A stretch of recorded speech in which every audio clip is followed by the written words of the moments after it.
Hey everybody, we're going to talk today about conventions. I'm going to persuade you to attend a convention. But before we get into all that, we're going to pan the room, take a good look at the audience.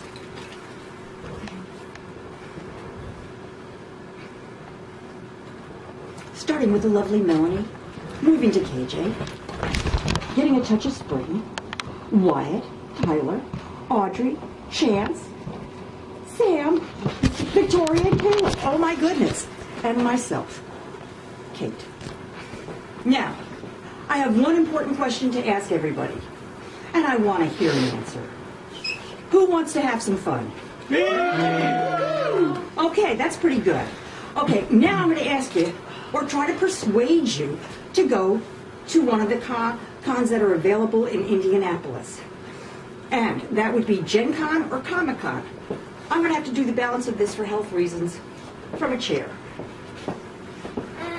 Now, Gen Con, pardon me.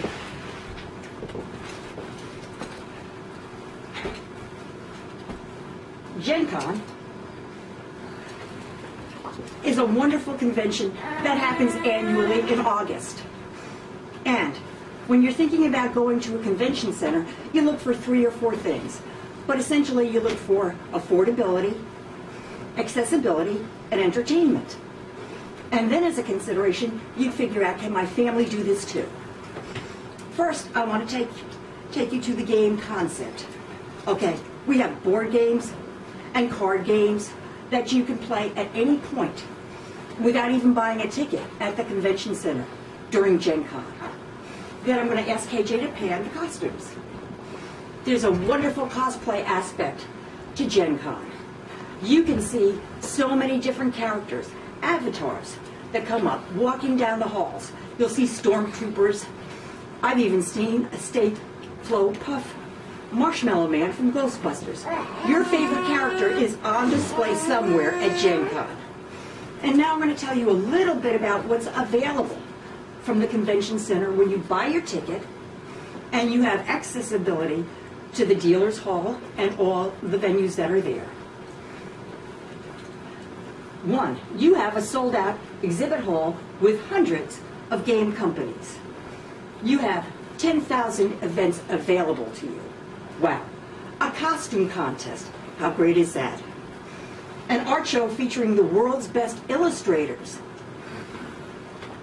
The Writers' Symposium. The Authors' Avenue, including the New York Times bestsellers. And an e-game area with arcades and unique imports and retro games. That would hit my area. And like I said, there's not one point that you can't sit down, open up your cards, get out your pieces, and play a game with somebody, say from a neighboring state that you just met there that day. It's extremely user-friendly.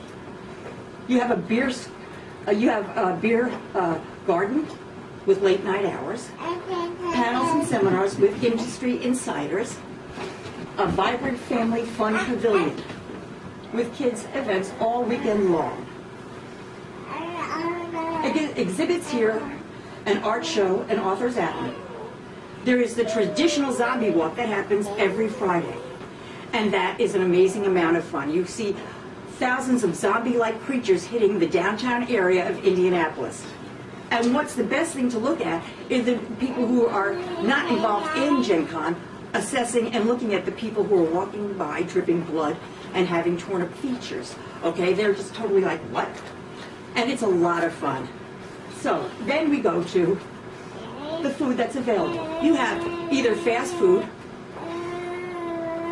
or sit-down areas that you can go to very easily within a couple of blocks.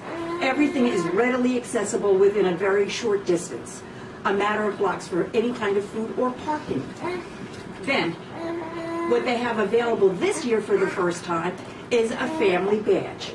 You can get a family ticket where 4 family members can see Gen Con for the first time, because they do promote the family concept. A lot of people nowadays, because they can't afford large vacations at costly resorts, will plan their family vacation around the Gen Con scenarios. I myself have been attending for at least 4 years.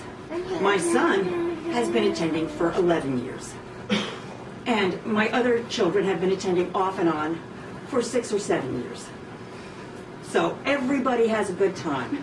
And every area we've ever lived in, we've always managed to find friends and people who enjoy that. Now, I enjoy the concept of Gen Con because it's so creative. If you have part of yourself that just wants to explode into creativity, you find a con and you go there. And you'll find somebody who's got similar thinking. And that's always a lot of fun.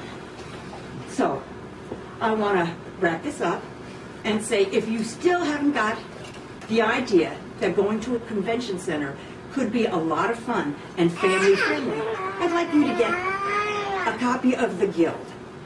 This is a 6-part series that shows you, or 6-season series, that shows you with Will Wheaton and Felicia Day how, say, a convention is set up. And they do such a great job of it. You'd almost think that this was happening at a convention center that was actually hosting a convention. They might have done that. I'm not really sure because it looks so very genuine.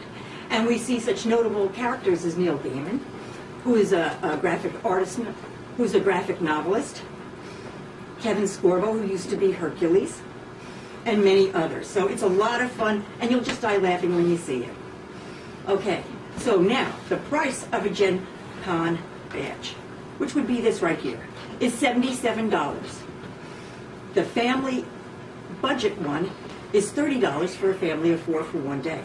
But to get all 4 days, which is less than $20 a day, which is a very good deal, is $77.